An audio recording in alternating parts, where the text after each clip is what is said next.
ಪತನ ಆಗೈತಿ ಅಥವಾ ಸಂಶಯಾಸ್ಪದ ವ್ಯಕ್ತಿ ಅಡ್ಡಾಡ್ತಾ ಇದಾನ ಇಂತ ಏನೇ ಮಾಹಿತಿಗಳು ಇದ್ದು ಅಂತಂದ್ರ ಆ ಬೀಟ್ ಪೊಲೀಸರು ಅವ್ರಿಗೆ ನೀವು ತಿಳಿಸಬೇಕು. ಅವ್ರು ರೆಗ್ಯುಲರ್ ನಿಮ್ಮ ಬೀಟ್ ಬರ್ತಿರ್ತಾರ. ಇನ್ನು 1 ವರ್ಷ ಈ 2025 ಕಂಪ್ಲೀಟ್ ಆಗೋವರೆಗೆ ಇವರೇ ಬೀಟ್ ಪೊಲೀಸರು ನಿಮ್ಮ ಊರಿಗೆ ಇರ್ತಾರೆ.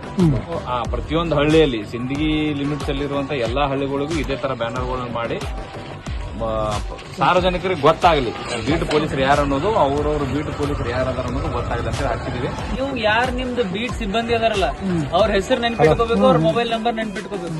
ಏನೇ ಅಹಿತಕರ ಘಟನೆ ಆಯ್ತು, ಏನೇ ಒಂದು ಸಮಸ್ಯೆ ನಿಮಗೆ ಅನುಭವಿಸಿದ್ರು ಅಂತಂದ್ರು ಕೂಡ ನೀವು ಮೊದಲು ಅವ್ರಿಗೆ ಫೋನ್ ಮಾಡ್ಬೇಕು. ಇದನ್ನ ಮಾತ್ರ ಬರೀಬೇಡಿ.